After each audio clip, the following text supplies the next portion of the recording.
Bonjour à tous, cette semaine c'est la Sidra de Nitzavim. Et s'il y a bien une approche de nos actions qui a évolué ce dernier siècle, c'est la popularité de la mauvaise conscience. Pendant très longtemps, ça a été un moteur très puissant qui était brandi à tout va. Mauvaise conscience par-ci, mauvaise conscience par-là.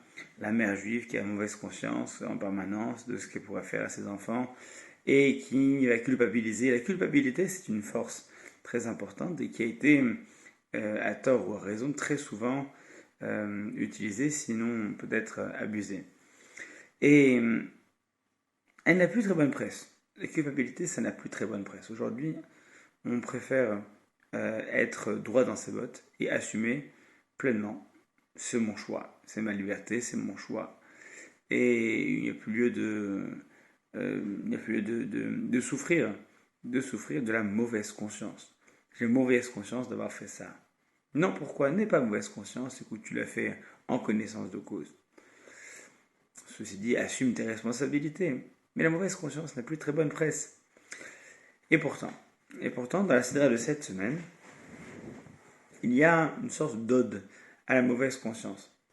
La mauvaise conscience, c'est cette petite voix très gênante qu'il est nécessaire de nourrir. Qu'il est nécessaire de nourrir et de respecter en permanence. De respecter, voire même de chérir en permanence, parce que c'est elle qui va nous permettre de rester humain et de rester responsable. Cette mauvaise conscience, cette petite voix qu'on s'impose, celle-ci-là ne doit pas être tue, ne doit pas être noyée. Parce que c'est celle-ci qui va nous permettre de pouvoir continuer à en avoir une, justement, de conscience. Dans la Sidra de Nitzavim, il y a justement un verset qui en parle subrepticement. Celui-ci, c'est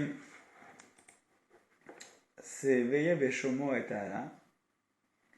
Lorsque cette personne-là, après avoir entendu cette imprécation, cet homme, un homme qui entend tout ce que Moshe Rabbeinu a annoncé comme entre guillemets, comme malédiction, comme mise en garde contre certaines déviances, tout le monde a répondu Amen, c'est vrai, il faut qu'on fasse attention. Et lui, il se dit non, non, parce que j'ai pas envie. Littéralement, c'est ça le texte que nous dit qui bishrut libieler. Et lui, il se bénira. Rachid emploie une locution latine. C'est en fait, il se juge lui-même. Il se juge lui-même et dit oui, d'accord, c'est vrai que les gens font ça, mais moi non. Moi non, parce que ça ne me va pas. Et donc, je me juge. C'est vrai que, et c'est du reste quelque chose qu'on entend très fréquemment. Très fréquemment, c'est cette idée de dire bah écoutez, oui, c'est interdit, mais enfin, moi, en tout cas, je suis en cohérence avec moi-même. La Torah dit ça, oui, d'accord. La société dit ça, oui, d'accord, c'est vrai. Mais l'essentiel, c'est que moi, je sois cohérent avec moi-même. Alors, certes, mais il y a une limite. Parce que la cohérence avec soi-même, c'est bien. Et avoir son propre aval, c'est bien.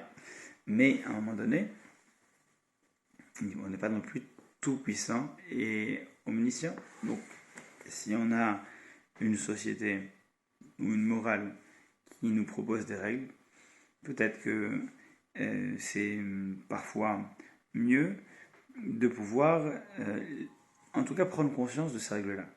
Ou, si ce n'est arriver systématiquement d'être à la hauteur de cette éthique qu'on nous propose, voire qu'on a accepté, donc qu'on nous a imposé, si ce n'est d'être à la hauteur systématiquement, en tout cas d'en avoir conscience suffisamment pour que lorsque nous opérons une transgression, que nous sachions que c'est une transgression, d'une part, et d'autre part que nous sachions que ce n'est pas bien, que c'est mal, que c'est interdit, et que nous en ayons conscience, sans pour autant dire, en son fort intérieur, ça ne me concerne pas, parce que moi j'ai décidé que dans mon code de valeur, bien, ça n'est pas grave, ça n'est pas interdit, ça n'est pas grave. Et c'est là toute la particularité. En fait, le texte nous dit, la seule chose, et c'est Dieu dans le verset suivant qui dira, Loévé Hachem Seloach, Dieu ne lui pardonnera pas. Pourquoi? Parce que, en fait, on ne demande pas d'être toujours au top. Il ne faut pas être systématiquement excellent. Il ne faut pas être systématiquement exemplaire tout le temps. Ça n'est pas possible, d'accord? Mais, ceci dit, ce n'est pas parce qu'on n'est pas exemplaire ou alors qu'on n'est pas toujours un être moral que pour autant la morale disparaît. Que ce n'est pas parce que je ne peux pas respecter ponctuellement je n'arrive pas à corriger cette déviance que du coup elle devient légitime ou qu'elle devient normale. Non. La mauvaise conscience, c'est important. Se dire à un moment donné ce que j'ai fait, bien c'est mal.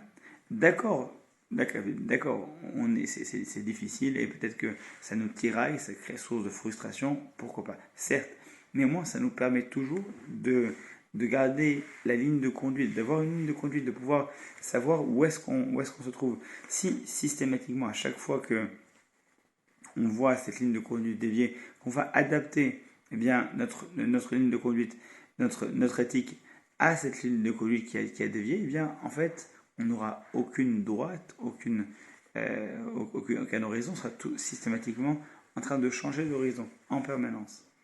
Et le fait de légitimer à chaque fois notre déviance, eh bien, à un moment donné, Dieu ne pardonnera pas. Pourquoi? Alors qu'il a fait la même action que l'autre, qui lui aussi a failli au même moment, qui lui aussi a dévié de la même manière. Oui, mais la différence, c'est que le second, quant à lui, il se dit, ce que j'ai fait, c'est mal, et je vais essayer de corriger ça.